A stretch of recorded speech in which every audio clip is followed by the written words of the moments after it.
Happy evening, friends. I am from Diamonds Group D4 Udayaraj. Body language topic feedback. ఈ topic Ram Kamal sir చాలా బాగా చెప్పారు. So any content అనేది conscious mind నుంచి వస్తుంది. బాడీ లాంగ్వేజ్ అనేది సబ్ కాన్షియస్ మైండ్ నుంచి వస్తుంది. సో మన అబద్ధం చెప్తున్న బాడీ లాంగ్వేజ్ అబద్ధం చెప్పదు. అలాగే మనం స్టేజ్ మీదకి వెళ్తున్నప్పుడు మన అటైర్ ఎలా ఉండాలి, నీట్ షేవ్, హెయిర్ కోమ్ చేసుకొని వెళ్ళాలి,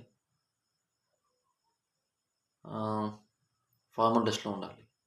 అంటే మన డ్రెస్ ఎలివేట్ కావద్దు, మనం ఎలివేట్ కావాలి.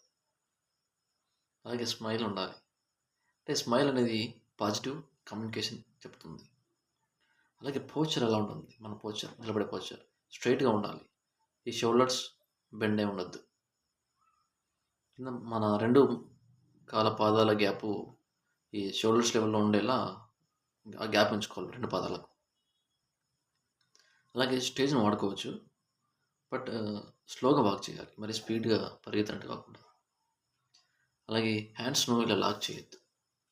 హ్యాండ్స్ ఎప్పుడు ఓపెన్గా ఉండాలి. అండ్ ఇక వెస్ట్ నుంచి ఎప్పుడు పైకే ఉండాలి ఈ హ్యాండ్స్ అనేటివి. ఈ హ్యాండ్ జెస్చర్ కూడా ఒక పర్పస్గా ఉండాలి. అంటే ఒక పర్పస్గా యూజ్ చేయాలి జెస్చర్ అనేది.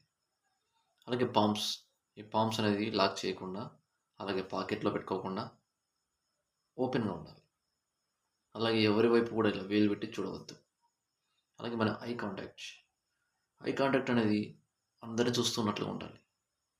అంటే మనం ఒక క్యాపిటల్ ఎం షేప్లో కానీ, డబ్ల్యూ షేప్లో కానీ, జెడ్ షేప్లో కానీ, యు షేప్లో కానీ చూస్తున్నట్టుగా ఉంటే అందరిని చూస్తున్నాను నాకు అభిప్రాయం వస్తుంది. సో ఇంత మంచి టాపిక్ చెప్పినందుకు రామ్ కమల్ సార్ గారికి, impact foundation founder Gampa Nageswara sir గారికి, ట్రైన్ వర్క్షాప్ 191 బ్యాచ్ ఇన్ఛార్జ్ నూనె సుదర్శన్ సార్ గారికి, గ్రూప్ మెంటర్స్కి, సభ్యులకి అందరికీ థ్యాంక్ యూ సో మచ్.